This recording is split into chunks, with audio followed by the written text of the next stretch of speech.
Hello, not done a practice session in a while. Sorry for the slightly echoey room. It's very empty at the moment. I'm in the process of doing a big tidy and the room's massively empty, which makes sound bounce everywhere. This thing's in G Lydian, and I think it's a really gorgeous and interesting scale. It's just one altered note, an augmented fourth. Separates it from the regular major scale, but it just sounds completely, it's amazing how much that one note, if you concentrate on it, makes all the difference. It's possible to play Lydian and kind of accidentally fall back into major if you don't stress the augmented fourth enough, so it is an important part of it. I've been doing a bit of deep diving into some of my favourite guitarists recently, and I was watching an interview with Steve Rothery from Marillion a few days ago, and he came up with this quote that I just thought was absolutely fabulous. The interviewer was asking him, what's the secret to your playing style, and where does your heart lie, sort of thing. And he just said, melody, atmosphere, and taste. And I just thought, what an absolutely perfect 3 words to describe everything I want to do as a guitarist. Now, I don't hold a candle to Steve Rothery. He's absolutely top drawer. But as a thing to aspire to, I think that's really brilliant. And so I'm going to have a little play around in G Lydian today and try as hard as possible not to play any unnecessary notes. The trick, or the goal that I'm aiming for at the moment, is to make every note as good as it can possibly be. And that also includes the little throwaway lines. You know, when you play like, I don't know, the kind of, you're just falling down the scale and you're not trying to play all of the notes. I think that's absolutely fine, but I fluffed it at the end. There was a duff note in there. That's not what it's all about. Trying to make everything as clean and precise as possible, but also it's all about the melody, it's all about the tunes. The other thing that I've been trying to do is come up with repeated patterns. Every now and again I'll pick a moment to say, right, let's go into like full bore melody mode, and then I'll pick a little cluster of notes and then concentrate on them, remember them, go back and play them again, and try to really kind of squeeze a melody out of that little section, because you can just improvise yourself into oblivion and you just end up playing a load of random notes. Anyway, shut up, Anthony, get on with it.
what I'm really trying to get into is find a combination of notes that accidentally sound good. So I played or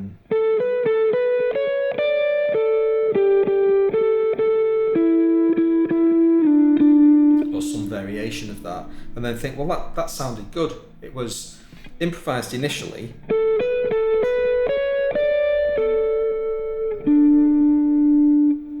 and then hone it, go back and listen in context with the things cycling around, where the good stuff is. The was really nice. Those tiny little incidental motifs can actually be the backbone of an entire thing. Songs have been written on 3-note riffs before, quite a few times actually.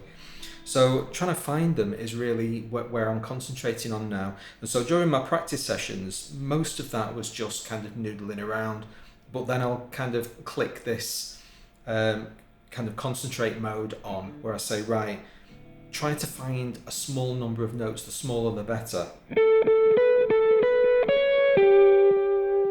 And say, right, that's going to be my riff now, that's my melody.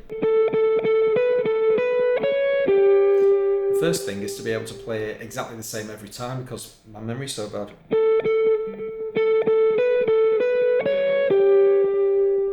And find, well, they don't actually sound particularly good, so start evolving it. Better. There you go, it's starting to sound something like a melody now. And over repeated iterations, I think you can craft something live. You build the melody live from an initial moment of inspiration, and then pick it up and say, right, I'm going to concentrate now and really try to find something.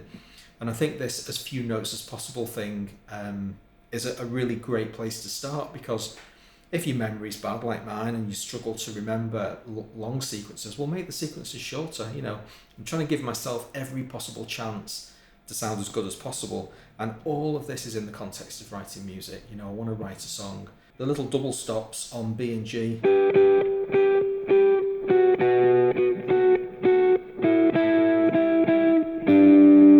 are really, and you can see, I'm looking at Guitar Tutor as I'm playing, because I don't remember them all.